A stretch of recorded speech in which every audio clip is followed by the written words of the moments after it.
भाजपच्या नेत्या नवनीत राणा यांनी उद्धव ठाकरे यांच्यावरती हल्लाबोल केलाय। हिंदुत्व उद्धव ठाकरेंनी आम्हाला शिकवू नये असं नवनीत राणा यांनी म्हटलंय।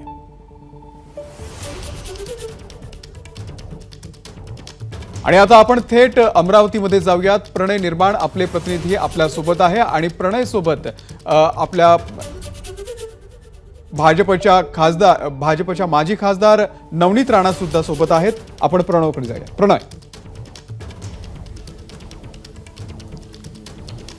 नक्की अमोल, आपल्यासोबत भाजप नेत्या नवनीत राणा पण त्यांच्याशी बोलूया। तुम्ही ट्विट केलेलं आहे उद्धव ठाकरेंनी आम्हाला हिंदुत्व शिकू नये। मी आपल्याला एवढंच सांगू शकते की जेव्हा जनाब उद्धव ठाकरेजी मुख्यमंत्री होते, जनाबांनी तर पहिले हेच सांगावं, आज ज्या पद्धतीने हनुमानजी बद्दल आणि हनुमानजीवर जे प्रेम जनाबाला आलेलं आहे जनाब उद्धव ठाकरेजी, तेव्हा हिंदुत्व आणि हनुमानजी आणि हनुमान चालीसावर पठण करणार म्हणून फक्त एवढंच सांगितलं होतं। तेव्हा हिंदूंवर प्रेम कुठे गेला होता?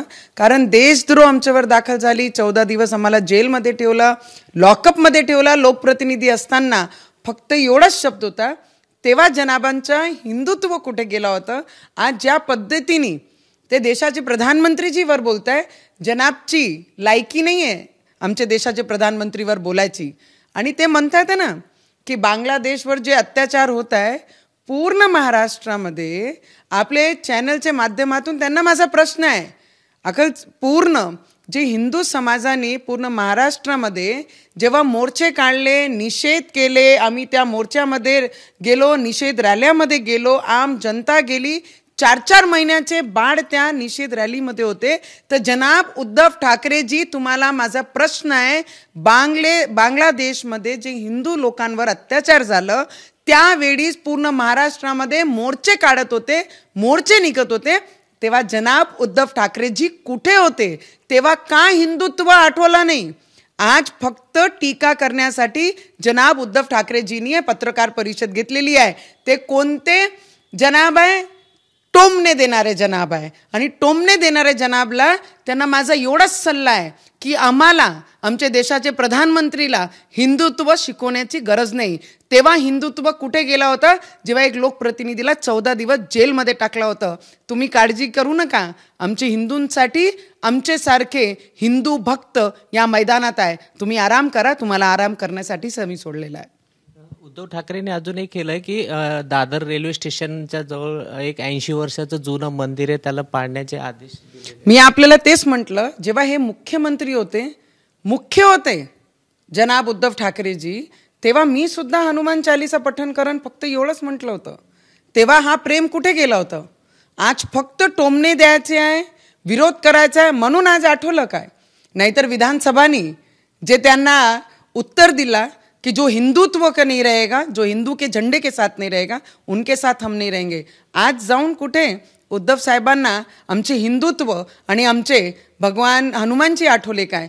मला असं वाटते फक्त विरोध करण्यासाठी आपण जे विरोध दाखवत आहे आणि हिंदुत्वाचं फक्त नाम ते समोर करत आहे, ते खुलेआम का सांगत नाही की बांगलादेशमध्ये आमचे हिंदुत्वावर कोण अत्याचार करून राहिले? जर एवढा प्रेम आमच्या हिंदुत्वावर होता, पूर्ण महाराष्ट्रामध्ये जेव्हा निषेध मोर्चे आम्ही काढले, जेव्हा अखिल पूर्ण हिंदू समाजाचे लोकांनी काढले, तेव्हा उद्धवजी एकही निषेध रॅलीमध्ये नव्हते, एकही निषेध रॅलीमध्ये दिसले नाही। तेव्हा का नाही निघाले आपण उद्धवजी? फक्त आमचे देशाचे प्रधानमंत्रीजीवर बोलायचं, आमचे देवेंद्र फडणवीसजी मुख्यमंत्रीवर बोलायचं आहे म्हणून पत्रकार परिषद घेण्यात येते। हिंदुत्वावर, आमचे भगवान, आमचे हनुमानजीवर काही आस्था, काही प्रेम नाही आहे, फक्त विरोध करण्यासाठी हा पत्रकार परिषद होती। आणि जनाब उद्धव ठाकरेजींनी आम्हाला हिंदुत्व शिकवू नये। मला वाटत नाही आता उद्धव ठाकरेंनी हिंदुत्वाकडे आता ट्रॅक वळवलेले, कारण महानगरपालिकेच्या निवडणूक समोर ठेवून आता हिंदुत्वावर आपल्याला निवडणूक लढवायची असे कानमंत्र त्यांना कार्यकर्त्यांना दिलेले। किती मंत्र दिले, पण जनाब आपले घमंडमध्ये एवढे चूर आहे की त्यांना ज्या झेंड्यासोबत आता प्रेम झालेला आहे, किती जर त्यांनी आमच्या हिंदुत्वाच्या नावाचा वापर केला, पण या पूर्ण महाराष्ट्राने आणि पूर्ण देशाने हनुमान चालीसासाठी पूर्ण देशाने पाहिला की 14 दिवस कशा पद्धतीने अत्याचार केला, किती म्हटलं तर या विधानसभेमध्ये त्याला त्याचं उत्तर भेटलेलं आहे. कारण आम्ही जे म्हणत होतो एक रहेंगे तो सेफ रहेंगे, आजही त्या नारेसोबत आम्ही या मैदानामध्ये आहे. आणि कॉर्पोरेशनसाठी आमची हिंदुत्वाचा जर वापर जनाब उद्धव ठाकरे करत असन मुंबईची महानगरपालिका कॉर्पोरेशन घेण्याकरिता, तर आमचे हिंदू लोक यावेळी तिथेही सुद्धा त्यांना त्यांची जागा दाखवणार आहे. हम आज भी वही बोलते हैं, हम एक हैं तो सेफ हैं. आणि त्याच रिझल्ट या विधानसभामध्ये दिसला आणि तोच रिझल्ट मुंबई महानगरपालिकामध्ये सुद्धा दिसत. ह्या होत्या माजी खासदार नवनीत राणा. एबीपी माझा, उघडा डोळे बघा नीट.